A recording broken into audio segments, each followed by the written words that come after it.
ثانك يو مان. اوكي يا تشيز. جايب لنا المحرك، ده المحرك اللي هيودينا ان شاء الله، ربنا يسترها علينا يا رب. الراجل بعد ما حط الموتور لازم يروح يجيب المركب عشان المركب مشي منه. الراجل حرفيا راكب لوح خشب.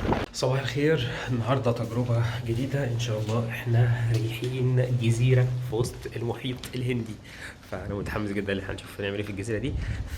يلا بينا. هنطلب اول حاجه اوبر عشان خاطر نوصل لحد الجزيره.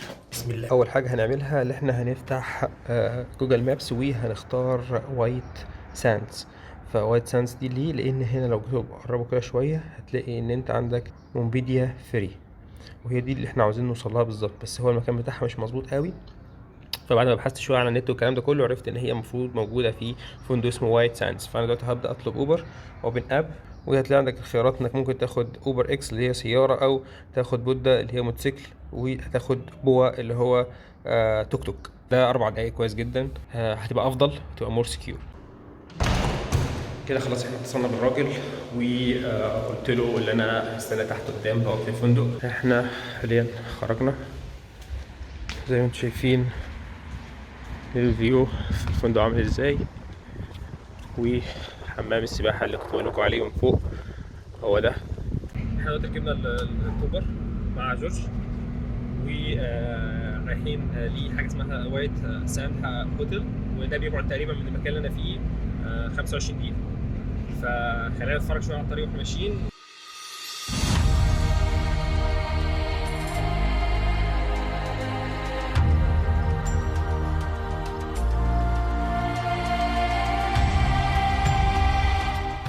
طلعت اطول، بس طبعا عشان خاطر هو بس ايه ماشي براحته شويه، ما بيعديش 40 يعني، ما اعرفش، عشان خاطر عاوز نديله 5 نجوم ولا حاجه مش عارف. فاحنا دلوقتي بقى لنا تقريبا 35 دقيقه يعني، بس خلاص احنا وصلنا يعتبر خلاص. هو ده الاوتيل بتاعنا. بعد ما دخلنا هو قال لك لا ده الفندق نفسه، انت بتخش من الجيت اللي بعديه على طول، اسمها ووتر وورلد، هو ده المكان اللي هنركب منه. ثانك يو مان. اوكي يا تشيز. يا باي باي. كده احنا وصلنا ووتر وورلد اهو. زي ما شايفين الموضوع كله عباره عن زحلقات وميه والدنيا جميله. تعالى نقلب الناحيه التانيه كده اوريكم البيسين. هي دي كلها ميه، وانت قدامك المحيط هناك ورا الخلفيه، معرفش باين ولا لا. قائمه الاسعار لو انت جيت من الخميس للجمعه هيبقى تكلفتك 8000 شيلين. لو انا زي النهارده السبت، فانا جاي سبت او حد او بابليك هوليديز، بتبقى التكلفه 10000 شيلين. احنا دلوقتي على الشط بتاع ووتر وورلد. في جزيرتين زي ما انتم شايفين هناك اهو. دي الجزيره الاولانيه، بس الجزيره دي ما فيهاش غير شريط بحري واحد بس. وعندك الجزيره الثانيه اللي هناك دي خالص، دي اللي هي امبوديا اللي احنا هنروحها ان شاء الله. وبالمناسبه برضه يا جماعه، وانا قبل ما اجي هنا دخلت على النت وعرفت ان التذكره بتكلف 10000 شيلين، ف 10000 شيلين للشخص، ودي كانت اللي موجود على الويب سايت.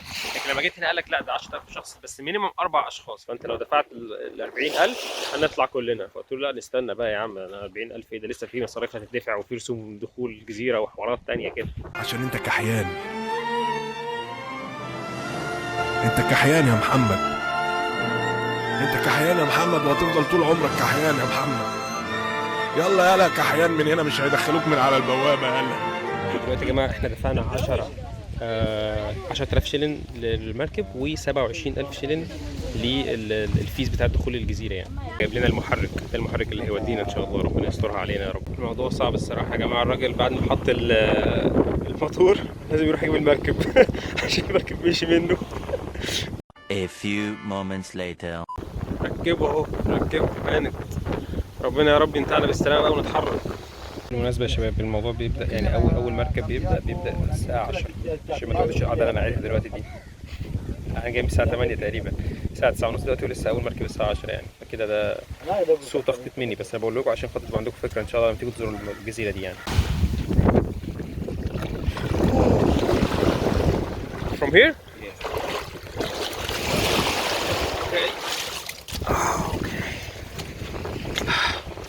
هنقعد قدام بقى كده خالص عشان يبقى معانا الفيو.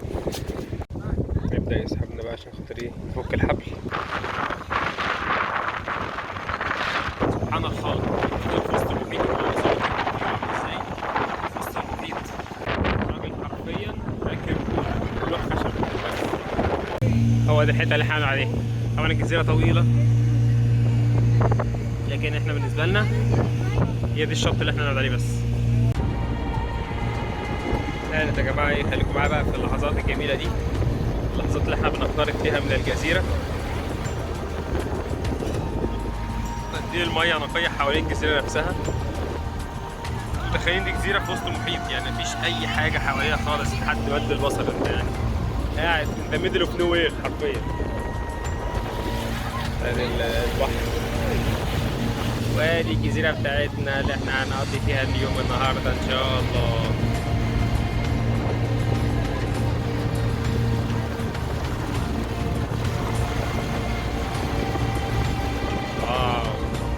معرفش باينة ولا مش باينة اختلافات درجات المية اللي احنا بنقرب عليها لحد ما نوصل للدرجة اللي هي اللي بتطلع في الأفلام دي. عارف انت اللي بينزلوا بوستات على الفيسبوك بيلاقوها دي، هي الطبقة اللي هناك دي.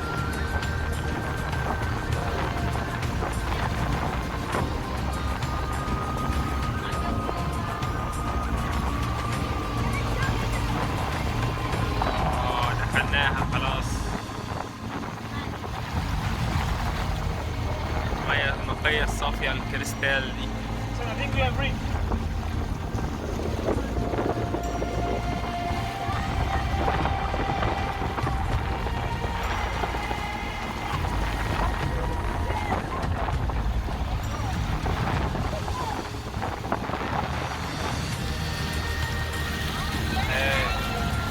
جزيرة يا جماعة.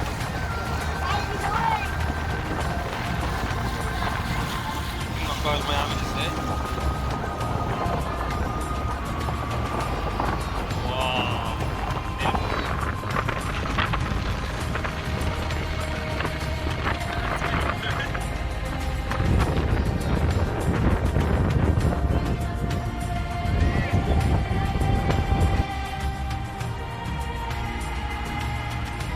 ولا دي الافلام. انا كله بدور على الحمام، عايز اغير. لا لا لا لا لا. ده كده واحد من اهدافي في الحياه الصراحه، اللي انا ازور شاطئ بهذا الشكل وبهذا الجمال. شايفين المركب؟ يعني انت لو جيت قلت لحد ده في حاجه موجوده في الحياه كده ممكن تشوف ده في الصور، لكن انك تشوفها بعينك دي شعور تاني خالص، يعني شعور تاني خالص خالص خالص.